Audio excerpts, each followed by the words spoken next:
Makhluk ini kita nggak bisa lihat. Memang Allah rahasiakan, mata kita nggak bisa lihat. Tapi kita bisa rasakan keberadaannya.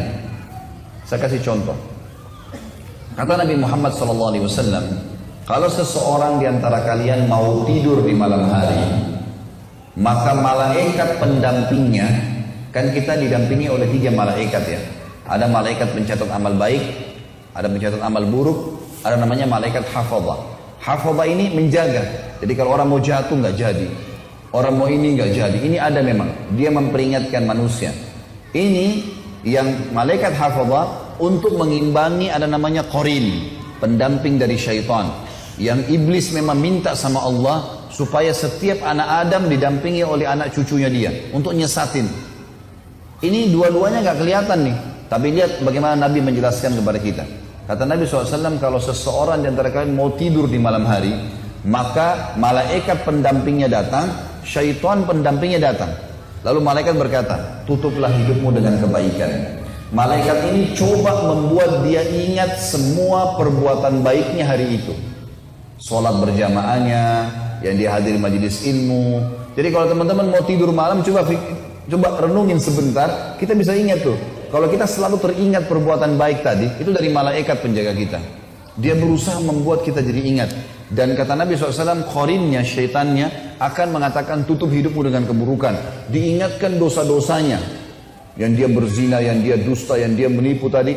Nanti tinggal manusia ini milih yang mana. Besok ini dia mau buat programnya si malaikat atau programnya si syaitan. Contoh yang lain. Teman-teman kalau lagi lewat di dekat masjid azan, dengar suara azan. Ada bisikan dalam hati, sholat. Bisikan ini dari malaikat. Ada orang miskin, bantu. Kesian lihat orang yang jatuh misalnya. Maka ini semuanya teman-teman sekalian adalah bisikan dari malaikat itu. Kalau ada lawan jenis atau ada apalah pelanggaran-pelanggaran agama, kemudian ada bisikan dalam hati. Tuh lihat, itu begini, itu begitu. Itu dari syaitan. Semua perbuatan yang melanggar dari syaitan, semua perbuatan baik dari malaikat. Allah Subhanahu wa taala memang membuat seperti itu. Dan salah satu rukun iman kita imani ada malaikat itu yang sedang mengawasi kita. Sampai kata Nabi SAW, malulah kalian dengan malaikat yang tidak pernah berpisah dengan kalian. Kecuali kalian sedang di WC, maaf, semoga Allah muliakan anda semua. Soalnya kalian di WC atau kalian sedang berhubungan biologis, baru malaikatnya berpisah. Kalau enggak selalu ada. Disuruh malu dengan malaikat itu.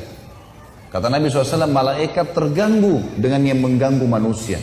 Bau busuk, kita disuruh bersiwak sebelum sholat, supaya orang sebelah nggak terganggu. Kita juga kalau mengatakan Assalamualaikum warahmatullahi di sholat, kita memberikan salam pada malaikat kanan. Sebelah kiri juga begitu, supaya jangan bau mulutnya. Ada malaikat itu. Allah bilang dalam ayat ini diceritakan tentang masalah mereka. Di ayat 1-nya. Ayat 2-nya, kata Allah, ma yaftahillahu linnasi min rahmatin fala mumsika laha wa ma yumsik fala mursila lahu min ba'dih wa huwal azizul hakim.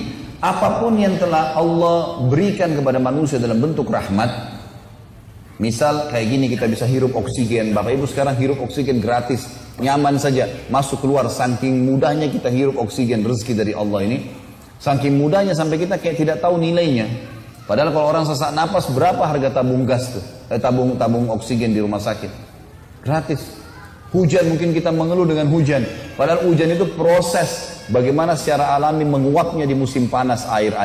Di mana teman-teman, air kencing yang Anda keluarkan selama ini. Air cuci baju, air cuci piring. Satu manusia dalam satu hari bisa ngeluarin berapa liter kencing? Banyak. Kemana semua miliaran manusia? Belum hewan-hewan. Kotor kan? Kalau nggak dibersihkan jadi kotor bumi ini. Allah dengan proses alami musim panas menarik semua, menguap air-air itu ditampung di awan, kemudian dengan hikmahnya diturunkan kembali sudah suci. Jadi awan itu filter. Makanya waktu turun hujan, Nabi SAW buka imamahnya, buka bajunya, sengaja kenain air. Kata beliau waktu ditanya, ya Rasulullah, kenapa Anda lakukan? Ini rahmat, air ini baru turun dari rahmat Tuhannya. Itu bahasa wahyu. Kalau bahasa kita sekarang udah suci lagi nih, pakai tuh. Jadi sebenarnya kalau musim hujan, anak-anak mandi hujan itu boleh dalam Islam, jangan dilarang. Kalau katakan anak saya sakit kena air hujan ini dari mana ada buktinya? Gak ada bukti. Nabi SAW sengaja basahin kepalanya malah. Dan mengatakan ini rahmat Allah baru turun dari langit. Gitu kan? Itu hukum agama kita. Kata Allah, kalau Allah anugerahkan kepada manusia berupa rahmat, tidak ada seorang pun yang bisa menahannya. Dan kalau apa saja yang ditahan oleh Allah, Allah nggak kasih, tidak akan ada seorang pun yang sanggup melepaskannya. Tidak ada orang yang bisa memberikan. Allah nggak mau turun hujan, nggak bakal turun hujan. Nggak bisa. Allah tahan, udah nggak bisa. Allah buat kita nggak bisa nafas sudah mati. Allah pelintir satu urat saraf kita, tanda kutip di sini, maka sudah encok 2 minggu, 1 bulan. Mudah sekali kalau Allah mau susahin makhluknya, gitu kan? Tapi dengan luar biasa rahmatnya datang kepada kita. Maka kata Allah, dan dialah yang maha perkasa lagi maha bijaksana.